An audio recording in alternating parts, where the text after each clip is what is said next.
Hello बच्चों, let's see the question. The question से consider an obtuse angle triangle with side 8 centimetre, 15 centimetre and x centimetre, largest side being 15 centimetre. If x is an integer, then find the number of possible triangles.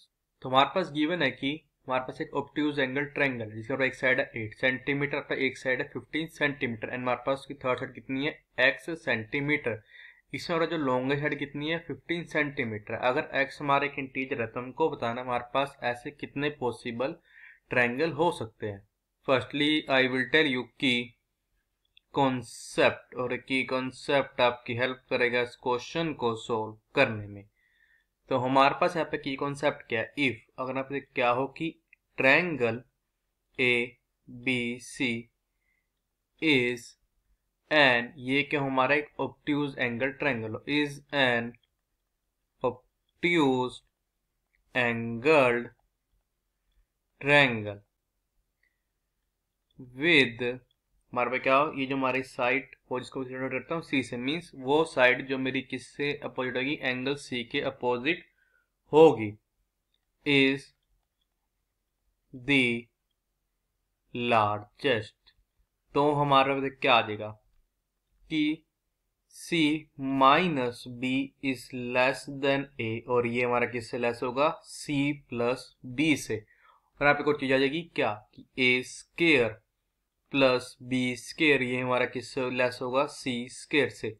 अब हम क्या करेंगे, इसकी concept की help से अपने question को solve करेंगे. तो हमारे साइड कितनी गिवन थी 8 सेंटीमीटर एक साइड हमारी गिवन थी, एक साइड गिवन थी 15 सेंटीमीटर, एक साइड कितनी गिवन थी x सेंटीमीटर. तो अगर अपने की कॉन्सेप्ट का यूज करें, दिस इंप्लाइज दैट कि 15 माइनस 8 इसे पा जाएगा 7. तो हमारा छोटा किससे होगा x से, बट x हमारा किससे लेस होगा 8 प्लस 15 मीन्स 23 से. अब x तो हमारा क्या integer, as x is integer. तो हमारे पास यहाँ पे क्या आ जाएगा, दिस इंप्लाइज दैट कि x हमारा इक्वल होती है, तो x हमारा यहाँ पे इक्वल होगा 8 के, या हमारा 9 के इक्वल होगा, या हमारे इक्वल होगा 10 के, या हमारे इक्वल होगा 11 के, अप टू सो ऑन. हमारे पास मैक्सिमम वैल्यू कितनी पॉसिबल हो सकती है 23.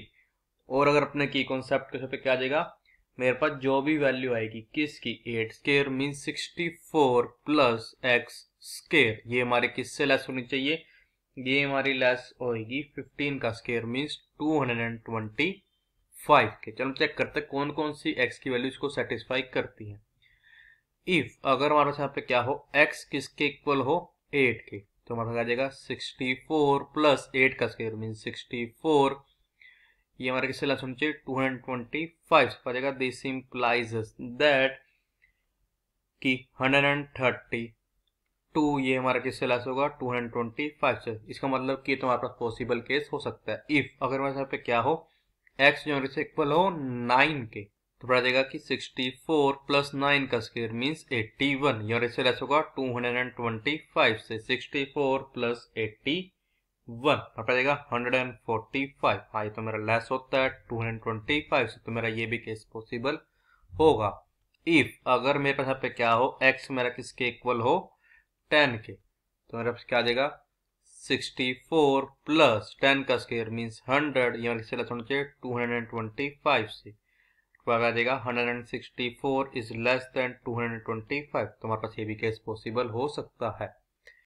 If x is equals to 11, और क्या देगा, दिस इंप्लाइज दैट 64 प्लस 11 का स्क्वायर बचेगा 121, दिस इज लेस देन 225. तो बचेगा दिस इंप्लाइज दैट 64 प्लस 121 बचेगा 185. हाँ, तो मेरा लेस होता है 225 से.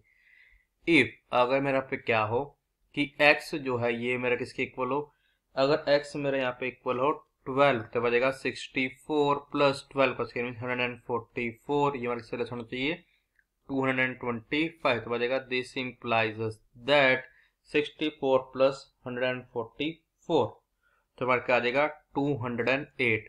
हाँ, ये तो मेरा लेस होता है 225 से. अब मैं ले लेता हूँ x को 13। If x is equal to 13, मेरे पास आ जाएगा 64 प्लस 13 का स्क्वायर मीन्स 169, और इससे लेस होना चाहिए 225 से। तो और क्या जाएगा, दिस इम्प्लाइज दैट कि 64 प्लस 169 पर आ जाएगा 233। ये मतलब किससे होगा, 225 से। इस हमारे पास ये वाला केस तो पॉसिबल नहीं होता। दिस इज नॉट पॉसिबल, ये केस हमारे पास पॉसिबल नहीं होगा। तो अगर मैं इसकी वैल्यू लेंगे 14, तो मेरे पास 64 प्लस ऐसा नंबर आएगा जो मेरा 169 से बड़ा होगा, तो वैल्यू पॉसिबल नहीं हो सकती। तो हम यहाँ पे कह सकते हैं कि दिस इंप्लाइज दैट आ जाएगा कि possible value of x is equal to, हमारी इक्वल हो जाएगी, या तो x हमारे से इक्वल हो सकता है यहाँ पे 8 के, या हमारे इक्वल हो सकता है 9 के, या हमारे इक्वल हो सकता है वो 10 के, या हमारे इक्वल हो सकता है 11 के या 12 के। अगर 12 से हम कोई भी वैल्यू पुट कर रहे हैं x की हमारी इस इक्वेशन में, वो हमारी इस इक्वेशन को सेटिस्फाई नहीं कर रही। तो हमारे यहाँ पे क्या आ जाएगा कि number of possible triangle is equal to, अब हमारे पास इसके नंबर पॉसिबल कितनी आई है, 5। तो हमारे नंबर ऑफ पॉसिबल ट्रायंगल से इक्वल होंगे, ये हमारे इक्वल होंगे 5 के। So the final answer is number of possible triangle is equal to 5। I hope you understood it well. All the best. Thank you.